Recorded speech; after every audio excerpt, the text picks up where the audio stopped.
I know we'll have a few more people trickle in here as we get rolling. Apologize for our tardiness. A lot of people had a lot they wanted to say on the House floor today, and a robust debate we had. So we're going to go ahead and flip the agenda. We're going to go ahead and do Senate Bill 385 first, since we have a number of people here in person and online. So we'll do 385 and then we'll do 368. So we'll go ahead and open the hearing on Senate Bill 385 and ask Natalie to give us an overview. Thank you, Mr. Chairman. Senate Bill 385 would require registration as a sex offender for certain violations of the crime of breach of privacy. Section 1 amends KSA 224902. That's the statute that defines who's required to register under the Kansas Offender Registration Act. The bill here amends the definition of a sex offender in subsection B to include any person convicted of breach of privacy as defined in KSA 216101, subsection A6, A7, or A8. The Senate Committee on Judiciary amended this bill to provide that the definition of offender there shall not include a person who is adjudicated as a juvenile offender for those violations. So the only people who are convicted would be required to register under the bill as amended. Section 2 amends KSA 224906. That's the statute that provides the duration of offender registration requirements. The amendment to subsection A there provides that if a person would be required to register for 15 years if convicted of breach of privacy as defined in KSA 216101, subsection A6, A7, or A8. And I can take any questions. Very good. Committee questions for Natalie. All right, seeing none, thank you, Natalie. We will go ahead with our first proponent testimony and welcome Senator Kelly Warren from the 11th District here. Welcome. Thank you, Chairman Owens, and thank you, committee. I am Kelly Warren. I am honored to represent the state of Kansas in Senate District 11. And thank you for hearing this bill, and thank you for allowing me to speak on it. Senate Bill 385 was actually brought to the Senate by those who have been the victims of the type of activity that this bill is meant to prohibit. You will hear from some of them today, and it's kind of what we all think of when we think of Kansans coming to the legislature, the people's house, the people's government, and bringing to our attention a bill that needs to be heard, and it is this bill. You'll hear that we currently don't have the opportunity in statute that this bill would correct, that if you are engaging in activity with a recording device, it's often a cell phone that was used in the stories that you'll hear about today. And we didn't have any authority, any statute to prosecute them as a breach of privacy and put you on the sex offender list when you are using a recording device to unknowingly record someone in various states of undress without their knowledge and without their consent. So we didn't have the authority to define that as a sex offender registry act. This is a common sense bill. It protects the privacy of all Kansans, and I would say especially our women and girls who seem to be the majority of the victims of this type of crime. And again, you will hear from some of them today. I want to thank them for coming to the Capitol to testify today. We heard from some of these same brave people in the Senate Judiciary Committee. I'm honored to tell you that in the Senate, we had 35 senators co-sponsor this bill. So it has broad bipartisan support, and in fact, it passed out of the Senate unanimously. So we would urge you on behalf of common sense, on behalf of some of the victims you will hear from today, to pass this bill favorably out of committee and then through the House as well. And at the appropriate time, I will stand for questions. Thank you. Committee, any questions for Senator Warren at this time? All right, not seeing any. Thank you very much. We'll go ahead and go into proponent testimony, and we will allow the remainder of our proponents to testify and hold questions until the end. So at this time, we'll go ahead and welcome Emily Lang as a proponent to testify. Thanks for being here, Emily. Hello, thank you so much for giving me the opportunity to share my story. My name is Emily Lang. I am 19 now, but when I was 15, shopping at a Forever 21 located inside of the Oak Park Mall, I was in a dressing room in a state of undress when I noticed a phone propped up on a pair of jeans angled in a manner that could be used to record me. I quickly snapped a photo of the suspicious phone and redressed. I have attached a photo of his mobile camera below. To give you a bit of context, this is a co-ed dressing room in a store targeted towards predominantly young girls and women. His phone, propped up on a pair of jeans, slid under the partition about 18 inches off the ground, separating our dressing rooms. My clothes are on the floor, and he slid his mobile camera set up under the partition to record me in a state of undress. So there's a little bit of context on that. Fast forward to April 2018, the Johnson County Special Victims Unit detectives found the man who did this to me. He was from Joplin, Missouri, a town some 139 miles south of Kansas City area. He, like many others, travels to commit this kind of crime. His mobile phone contained over 150 images of women in dressing rooms in varying states of undress and apparently unaware that they were being photographed. By its statutory language, this was not by definition sexually motivated until proven. He hired an expert witness to testify that there was a low to moderate chance of recidivism. In this case, he pleaded guilty to the offenses in my case and stipulated that it was sexually motivated in exchange for dropping another case against him. Unfortunately, reoffending the very next day against another 15-year-old girl, Annabelle, who you will hear from shortly, the very next day there in Johnson County. As a teenage girl, my world has forever been changed by this experience. I am now cautious while shopping, and especially when trying on clothing. I am more cautious now because I realize the threat of being unaware. He has negatively impacted my life forever, and in the era of social media, will these pictures ever show up again? I don't know. It seems like common sense that taking photos of a 15-year-old girl in a state of undress is a sexually motivated crime. Unfortunately, laws regarding privacy have failed to keep pace with the fact that mobile cameras on phones are in nearly everyone's possession. Wiretapping and photographing a person, much less a child, in a state of undress without their consent are not the same thing and should not be treated as such. As cameras get smaller, this will be easier and easier. Voting yes on Senate Bill 385 will save the next victims from having to sit through a preliminary hearing, listening to the person who violated them hire an expert witness to testify on their behalf that there is a moderate to low chance of recidivism, only for him to reoffend the very next day. The registry is so very important to me as a member of the community, but even more as a teenage girl. When I entered my freshman year at KU, I soon learned that one of my new friends was also a victim of this kind of crime. Her situation involved a man upskirting her in her Catholic school uniform at a local Quick Trip. Once I pledged a sorority and moved into the chapter facility, my across-the-hall roommate learned that her trusted, male high school choir teacher had allegedly filmed her and her classmates while changing in his office. This kind of thing, unfortunately, is not rare, and it is my hope that as parents, aunts, uncles, grandparents, for you to think about your loved ones and how you'd want their case to be handled. I want to be able to trust that the people who commit this type of crime are registered to keep our community safe. Thank you. Thank you very much, Emily. We'll now be pleased to hear from Annabelle Davis. Annabelle, welcome to committee. Hi, I'm Annabelle Davis, and I'm a 17-year-old girl who is a victim of breach of privacy. When this happened to me, I hadn't even been 15 for an entire month. It sounds weird even saying that almost 3 years have passed since that day. On May 31st, 2019, I was at a Target trying on swimsuits with one of my friends. We went into the dressing rooms, and we each went into different rooms. I heard a man's voice ask the Target worker if the dressing rooms were for everyone, and she said yes, which I thought was weird but didn't think much more of it. I began to try on my swimsuit top by taking off my shirt and my bra but leaving my shorts on. As I started to put the top on, I noticed a phone camera over top of the dressing room door.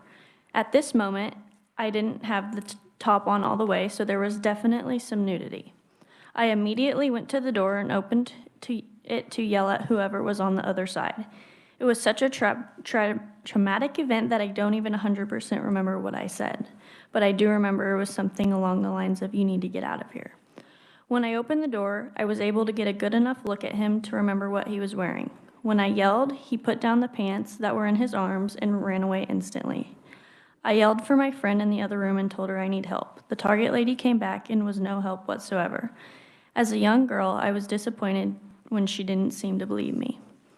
As an individual, my life has not been the same since that day. There isn't a single day where I don't think about what happened to me. I mean, it's life-changing. It definitely opened up my eyes as a young lady, and it has made me pay really close attention to my surroundings. Unfortunately, I just threw away the t-shirt and Nike shorts that I was wearing that evening because I never wanted to wear them again. For several days and weeks after this happened, I couldn't even look at my body. I hated it. I was afraid to shower, and so I did it with clothes on. I was afraid to be alone or with people that I didn't fully know or trust. There are still triggers that I deal with to this day. I just have to avoid them as much as possible. I really try to avoid changing in dressing rooms at any store because I am so nervous of it happening again. I was in a different Target just a few days ago and needed to try on something for an upcoming event, but couldn't bring myself to do it because I didn't want to take my chances if it wasn't going to fit. I have not tried on a swimming suit in any dressing room or store since that day, and it has been such a crazy situation that no one really thinks about. But now that it has happened to me, I realize no person should ever go through this. When you first hear about the situation, it doesn't sound as bad because there are no contact involved, but it is still a very traumatizing event. I feel like a piece of me has been taken away, and no girl should ever feel like that. I believe that it is very important to make changes to the laws and punishments for certain breach of privacy cases in Kansas. The current laws are outdated and not current with the technology and accessibilities individuals have to cameras and video recording. Unfortunately, individuals who commit certain invasion of privacy crimes tend to commit those crimes more than once. In my situation, the perpetrator had been given probation for doing the same thing to another teenage girl, Emily, and turned around and did it to me 24 hours after receiving his sentence. If these types of crimes are treated as serious as they are, hopefully criminals will be less likely to be so quick to commit them. Thank you. Thank you very much, Annabelle. Excuse me, now we'll be pleased to hear from Beth Hyrigs via Webex. Beth, are you with us? I am. Can you hear me? Can hear you well. Go right ahead. Fantastic. Thank you. Good afternoon. Thank you very much for allowing me to testify in support of this bill. I also appreciate the opportunity to testify virtually. Our household is battling through flu season, so this option is really greatly appreciated. I, along with these other women, have been working with Congress for 2 years to pass this bill so that persons who film another in the state of undress will be automatically charged as a sex offender upon a guilty sentence. I hope that today is the last day of our fight. I am not the victim in this, but I was witness to such an event. I was at the Nordstrom Rack in April of 2019 with my best friend, also trying on swimsuits in the unisex dressing room, when my friend came into my stall and said she believed that there was a man filming her. She at one point said his phone was so close to her that it nearly bumped her in the leg. She whispered to me in the stall, if we tell someone now, who is going to believe us? So that's when I had the idea to switch places with her. I went back into her stall. I turned on the video of my phone, and sure enough, as you can see in the picture in my testimony document, I caught him leaning forward in his stall, his camera pointed towards me. I yelled, I see you, and he pulled his hand back. This brief moment launched a 2-year traumatizing battle for my friend to prove Mr. Phelan's guilt. He fought for 2 years to avoid a sex offender registration. The unfortunate thing about our case is that it was ongoing at the exact same time that we were fighting this bill prior to the shutdown. This law nearly passed on the last go around, but it didn't, and our case was settled out of court in September of last year, just a few days before we were set to go to trial. Mr. Phelan did plead guilty, but because this law was not in place, his guilty sentence did not include a sex offender registration. The law states that we must prove that post a guilty plea, there was a sexually motivated crime occurring in order for the registration punishment to be enforced. There is no other reasoning for Mr. Phelan to have his camera pointed at us, at my friend, nearly hitting her leg while undressing, other than for it to be sexual in nature. There is no reason to hide cameras to capture people in the state of undress other than for it to be used as a sexually motivated crime. For victims to have to prove this offense after already sitting through trial and reliving the events that had occurred It's traumatic and it's humiliating. This law is going to ease one more burden for those victims. In my impact statement at his sentencing, I made a promise that I would be here standing up for women and men that have to endure this in the future from their attackers. I will always be an advocate for them, and I ask for you to vote yes on SB 385. Thank you very much.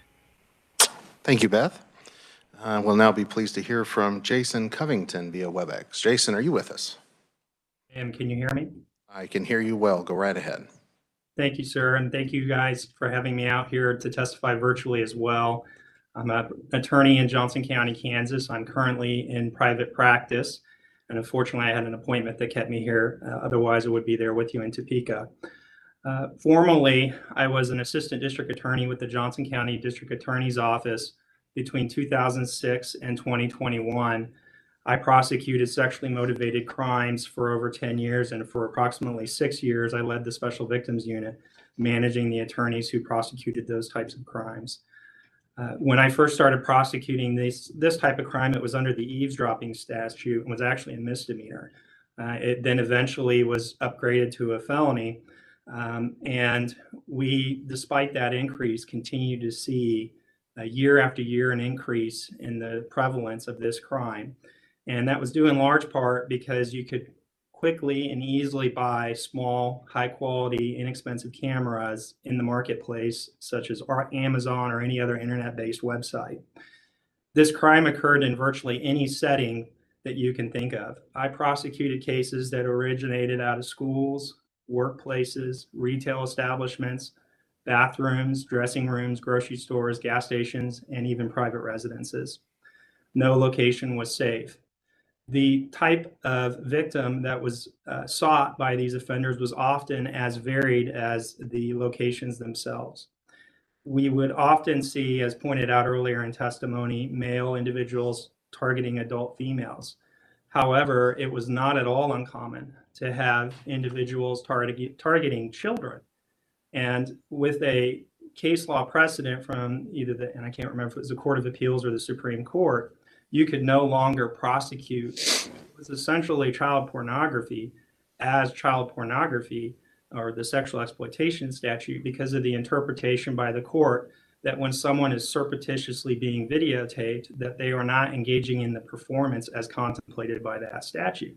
So you would have individuals who were going out into the community and explicitly targeting minor children to get sexually motivated videos of them, and you were relegated to prosecuting them under the breach of privacy statute. The other issue that we often found with these perpetrators is they were often serial in nature. Very rarely was it someone that it was, oh, we found that they had engaged in this one time. It was extremely common for them to have targeted hundreds of individuals and to have many, many different videos and photographs from many different locations from different people that they had targeted over time. It was often a great sense of concern for the people who were involved because you really don't know if these things would ever go to the internet. You know, the police could make like a search warrant and try and get all the electronic items out of the house. And you never know if they actually got everything. You know, is there a flash drive squirreled away somewhere? Is this information in the cloud hidden somewhere? And so even though they didn't escape law enforcement's intervention and prosecution, this person never knows, is this thing actually out there on the internet? And due to the vastness of the internet, you never would know. But you do know that if it ever got out there, it's never coming off. And so that's a reality that they live with day in and day out. And I had the pleasure of meeting many of these very strong individuals who were targeted by these people. And I can tell you that it had a significant impact. And I worked, you know, all kinds of cases when I was at the DA's office, rape cases, murder cases, et cetera.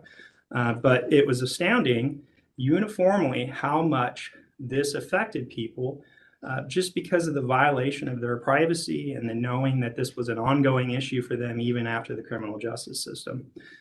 One point that was often the point of contention was when I would sit down with people and say, hey, here are the ramifications and what would happen if we went to trial and these are the plea options and things of that nature, is the question of, well, why is this not on the registry?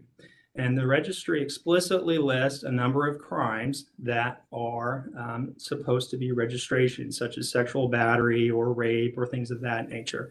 But breach of privacy is not on that specific list. This bill fixes that. If you don't have that, prosecutors would use a workaround.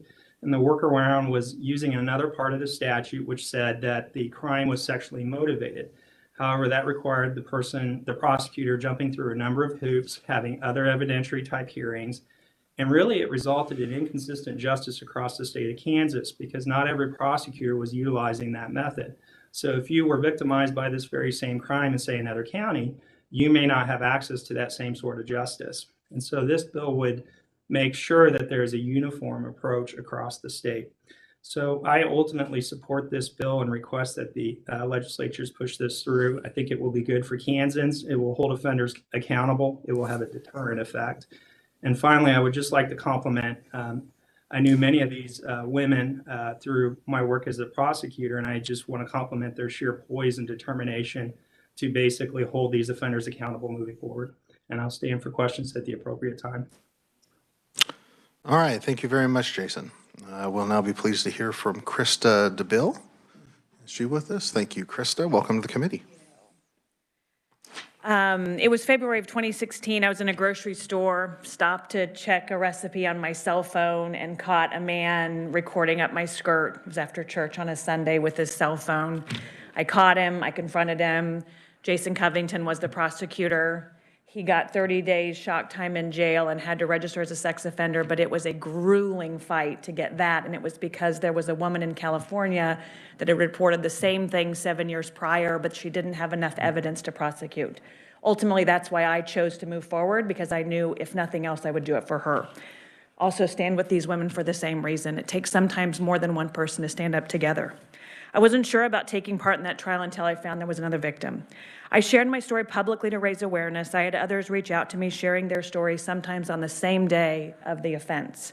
I heard from teenage girls. I heard from parents of teenage girls. I heard from mothers who had similar experiences of being recorded without their knowledge.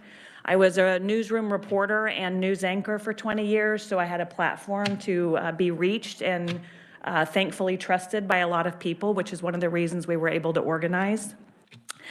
I learned from the district attorney's office how prevalent this sort of thing is, how often they see it, how tiny the cameras have gotten, and how hidden those cameras are. A man convicted of purposely going to a convenience store near a Catholic school, which you heard mentioned, he'd go before school and at lunch and after school when he knew the girls would be in the Quick Trip, and he would stand behind them in line, bend down to tie his shoe while recording with his phone as he laid it on the floor to tie his shoe. This is a case I covered as a reporter. A man caught in a makeup store recording up a very young girl's clothing. Another shopper, an unrelated mom, is the one who witnessed it and reported it. I covered this story as a reporter. A man convicted of putting his phone on a floor of a dressing room to secretly record a girl in the state of undress, trying on clothes in a Forever 21. Her mom reached out to me. I covered this as a reporter. And when police found him, he had more than 100 pictures on his phone from various cities in various states within his Joplin residence. Within several hours of his Joplin residence, we learned he would drive specifically to go to stores who had setups like this and knew what to watch for the girls carrying into the rooms in order to know they'd be getting undressed with less on in the dressing room. Same man walked out of court on probation. Next day, target, Annabelle. Annabelle's family and I were able to get connected. Secret recordings in rental properties. I covered this. I wanted to show you a couple things, and these are not the actual things, but they are very common to what you can buy on Amazon. This is an alarm clock sitting in any rental property. You, your spouses, your families, your daughters, your children could be in a rental property on vacation, sitting on a bedside table. You'd never know it. There's a pinhole camera with a motion-activated device inside that can be retrieved after someone's left. They sell men's shoes on Amazon with pinhole cameras in the toes, specifically to slip your feet under girls' clothing. This is the one that disturbs me the most. First of all stories I've covered. Shower gel bottle holders working with product in them. Very, very bottom of that, there's a compartment with an SD card and a motion-activated camera that can be retrieved after someone has left the property, whether this is in a home or a rental property. These are not uncommon. I want to show you one last thing. Charging cables can be plugged into the wall to plug in an alarm clock, a cell phone, a lamp. They have pinhole cameras in them, and they can be bought on Amazon. Those are the things that Jason Covington helped me understand when he was working for the district attorney's office. Unfortunately, I've covered many of these stories. The cameras are smaller, they are hidden. This is a sex offense. And the state of Kansas right now categorizes this kind of activity as a breach of privacy, similar to wiretapping the phone of a business competitor. The law needs to be updated. Please support SB 385. Thank you very much, Krista. All right, we'll now be pleased to hear from Amber Burns. Amber.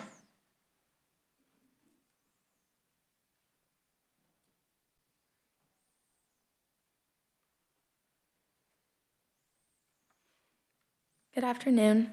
I'm 18 years old and I graduated from St. Thomas Aquinas in May 2021, and I was a student and victim of Joseph Heidish, the choir director, with charges currently pending, including multiple charges of breach of privacy, along with over 100 other girls. I have two friends here in support with me today who are not speaking but were also victimized. There are some higher counts, but the breach of privacy statutes with allegations of hidden cameras in areas where female choir students, primarily minors, changed clothes or tried on costumes, currently have very low threshold and severity level in terms of sexual exploitation crimes. I'm in support of SB 385 and the revisions, and I really wish this bill would have been passed by the legislature during the last session it was introduced, because that would have a huge impact today. The inclusion of actions in violation of the breach of privacy statutes that involve sexual exploitation of minors, and especially through a trusted person of authority such as a teacher, need to be expanded and the severity level increased to protect these minors. I was a minor during all of these alleged charges that are pending. Choir and show choir were some of my best memories in high school. It was like one big family and everyone loved each other. We all looked up to Heidish as a trusted male figure in our lives, and for many of us, choir was a safe haven. Now we look back and it's tainted with memories where we thought we were with someone we could trust. This has had several impacts on my mental and physical health.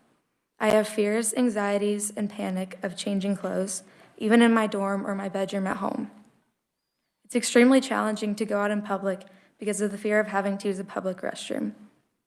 It made college difficult, and because of that, when I was finally getting discharged from treatment for my eating disorder, I ended up getting worse much quicker, and I had to go to inpatient treatment. And so now I'm home this semester because college and everything with the eating disorder were just too much. The thought of him and so many other offenders not having to register as sex offenders makes me terrified for the day that they are released from their sentences. Frankly, I think it would be too easy for them to move on with their lives after the fact, while we're all still living in fear and struggling to move on with our own. It worries me for the other people that they may encounter and further victimize. While this might have been just some videos, it has had a huge impact on myself and my friends and all of the victims in many ways.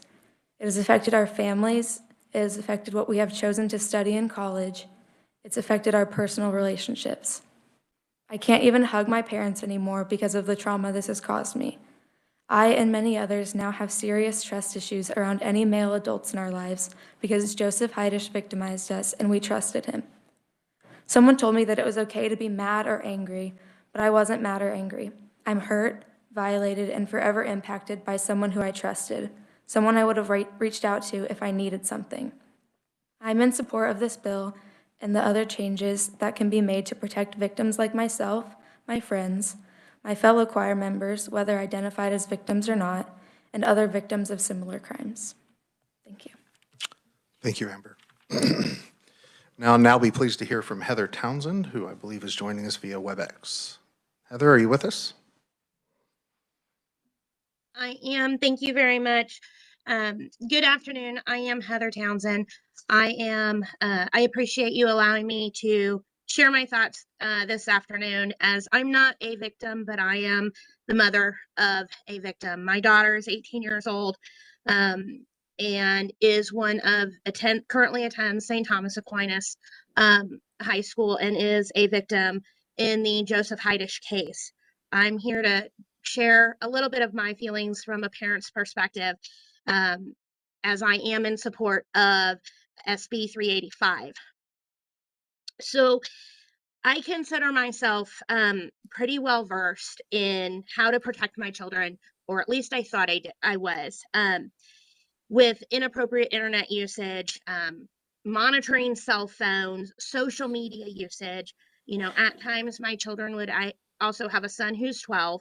I've been known to be told that I'm crazy for constantly asking questions and monitoring what's going on.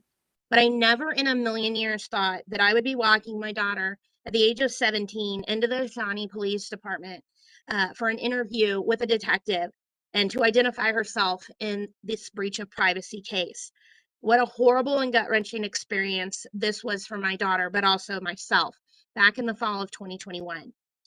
But let's take a step back to October 6th of 2021. I had just finished cooking my kids dinner, and an email came up from Aquinas. And I had no idea that opening this one particular email would change the trajectory of my daughter's senior year in high school, as well as our lives as a family. The email notified us that my daughter's beloved choir teacher had been arrested on 2 counts of sexual exploitation of a child and 2 counts of breach of privacy. That sinking feeling that came over me as I watched my daughter cry at the news of one of her favorite teachers. She had just 2 weeks prior asked him to write a letter of recommendation for her for college. And here he is being arrested on such awful crimes. But we didn't know that night that just 1 month later, I would receive a phone call from Detective Sumter with the Shawnee Police Department, informing me that they had found video footage of my daughter being secretly videoed while undressing at school, and requesting that I bring her to the police station so she could identify herself and go through the interview process. The winter months were filled with meeting with our personal attorney that we hired, therapy with Moxa, and just a lot of sadness and grief. And it always seemed to hit just as she would submit new college applications. It would always hit her that the college recommendation she thought she would get was not going to be there. Let's fast forward to March 4th of 2022, when I had to take my daughter to the district attorney's office to meet not only with our attorney, but DA Ryan Walkowitz and many other students and parents, as he addressed the 7th and final parent and student meeting regarding this case. We were given updates to the case, what to expect going forward, who we should call if we had questions, and what the preliminary hearing would look like. The total count of victims in this case, if it's not the largest number of victims in one particular case, especially around breach of privacy and sex crimes that Johnson County has ever prosecuted, it will be close, if not being the largest. This will become a very high-profile case sooner rather than later. Every victim in this case was videotaped without their knowledge while dressing and undressing at school in a room that they were led to believe was safe and private from 2017 until September 16th, 2021. As the mother of a victim, the range of emotions have spanned the gamut of pure hate to complete helplessness and everything in between. There's nothing that will bring my child or any victim in this case their innocence back. Nothing will make them trust their teachers or many adults ever again. She's having to go through weekly counseling sessions with Moxa to process what had happened. I'm left with questions of how could this happen? Who in the world thinks this is acceptable and okay to do to children? I find myself questioning my parenting. Did I miss something? Could I have prevented this? Is there something I overlooked that would have led me to know that something wasn't right? We have a long road ahead of us. I'm confident that you're going to see this case on the news in the days and weeks ahead. You will hear about it, and when you hear about it on the news, I want you to stop and I want you to remember the letter that I've sent before you and what I'm saying now, and say a little prayer for all the victims and their families. This has changed the lives of many, many young women and their families. The girls will never get back what he took from them. But you can help give them some added comfort that justice will prevail by voting in favor of SB 385. Thank you so much for your time and your support. It does mean the world to all of us. Thank you. Thank you very much, Heather. I would also submit written-only proponent testimony from Rebecca Rosman. Was there anybody else here that would like to speak as a proponent on this bill? All right, seeing none. First and foremost, as a father of 2 daughters, I commend each and every one of you ladies for being here. I can't imagine what it's like to have to go through this or to deal with this, but the resolve and the courage that it takes to stand up and to be heard is remarkable, because far too often women and ladies don't. And for you guys to be willing to come here, a bit of an intimidating room, to fight for what you know is right, well, as a dad, I'd hug every one of you guys. But the reality is, we're just grateful, very grateful, very, very touching, very moving, very thankful for your work here and willingness to share that. So with that, committee, do we have any questions for any of the proponents? Representative Howerton. I don't have a question. I just want to echo your thoughts, Chairman, and just say that you guys are making a difference, and know that it was very powerful in your testimony, and I commend you. I have 4 daughters, and didn't know that this was a thing, and I will be watching for that, and I think that's what we need is awareness. Thank you, all of you. Anyone else? Representative Howe.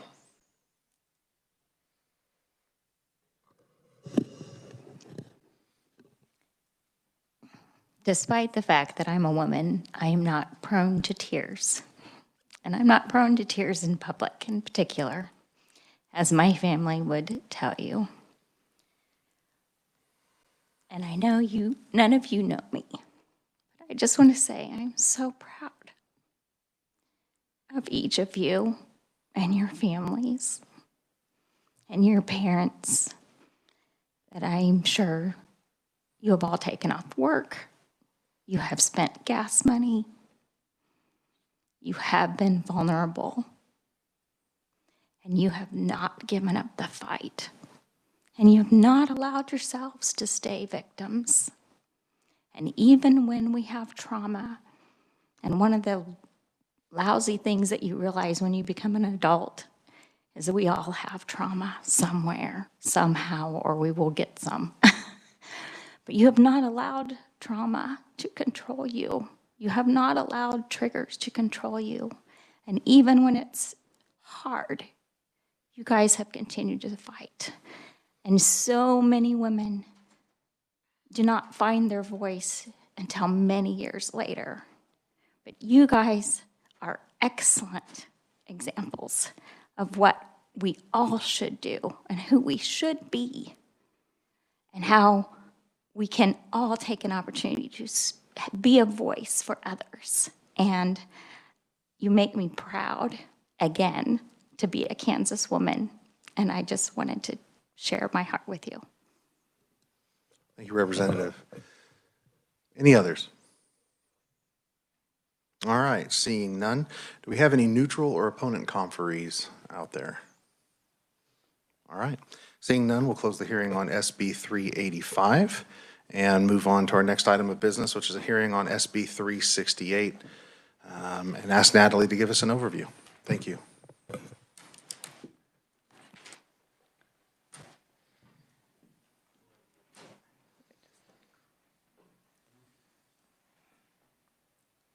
Thank you, Mr. Chairman.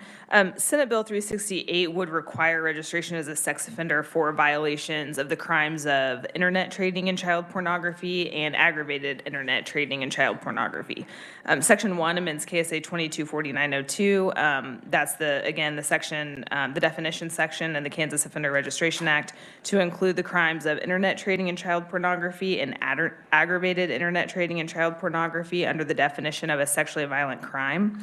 The definition of sex offender includes any person who is convicted of a sexually violent crime. So that would incorporate those folks into the definition of a sex offender.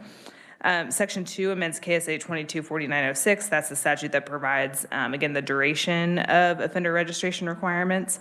a person required to register as a sex offender for 25 years if they were convicted of internet trading in child pornography or aggravated internet trading in child pornography if the victim is 14 or more years of age, but less than 18 years of age.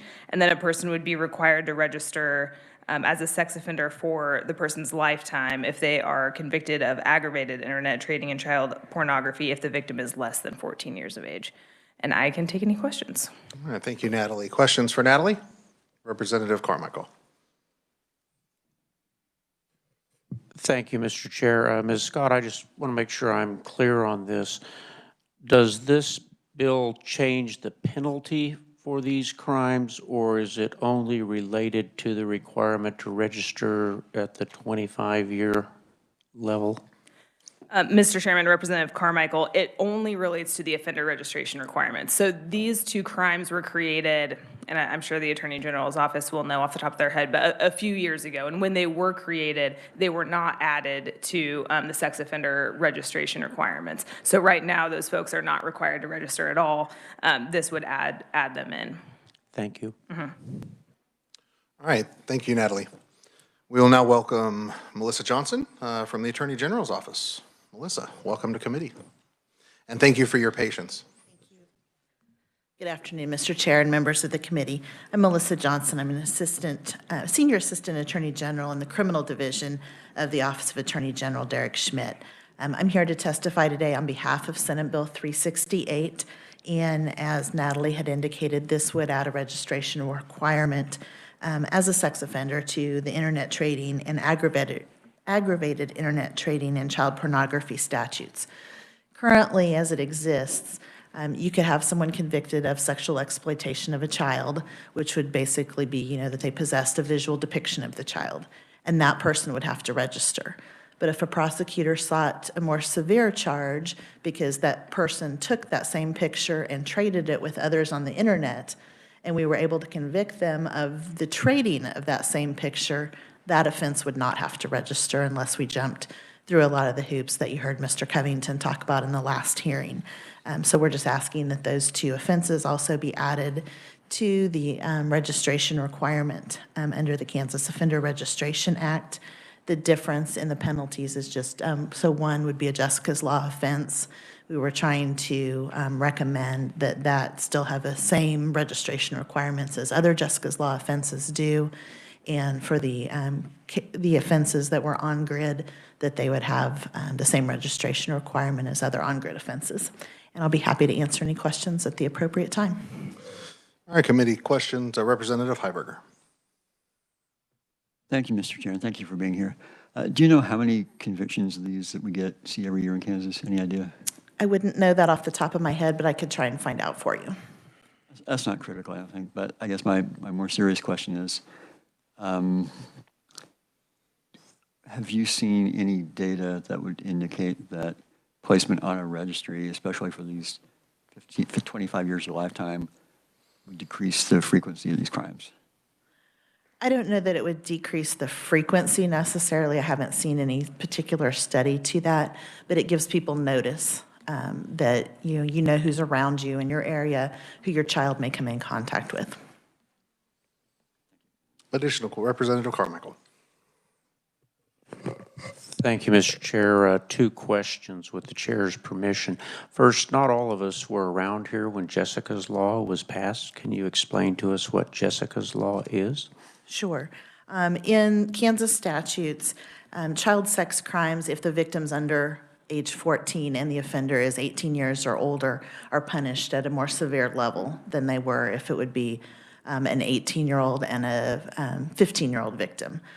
Just because the law was designed to make sure that if the victim was 4 and was taken advantage of or sexually abused by an adult that was over 18, that person be punished more severely than if it was maybe a situation where you had a 19-year-old and a 15-year-old.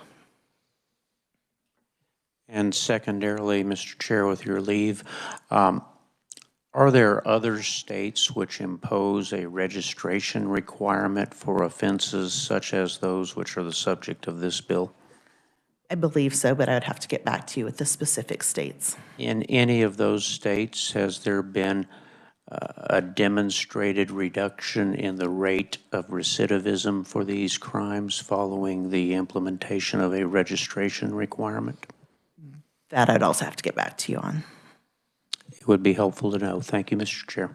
Thank you. Additional questions, committee? All right, not seeing any. I will submit also for your reading, written only proponent testimony from Greg Smith of the Johnson County Sheriff's Office. Representative Smith. Yeah, I just wanted to, I noted in the fiscal note that they do give a number of convictions. For 2021, there were 2. For 2019 and 2020, there were no convictions. But they stated that it's unlikely that it will have a great impact on admissions or prison bed, that kind of thing. Thank you for pointing out that I haven't done my work, but. All right. All right, not seeing any neutral or opponent testimony, we'll go ahead and close the hearing on Senate Bill 368. Committee, we will meet tomorrow. We will have a handful of bills that will be working, so come prepared for that. Our gracious Judiciary Chairman has canceled the meeting tomorrow, which means that likely when we're done here, your day might be over for at least some of us. So I'm optimistic. I'm optimistic. And so, yes, Representative Wheeler. Mr. Chair, and to the committee, I want to apologize for being late. I was grabbed by the neck as I left the chamber and dragged to the first floor. To the vault. To the vault. Okay. Wow. I don't know what that's about, but I'm not sure I want to go there. All right, guys. Well, thank you all for your work today, and we'll be adjourned.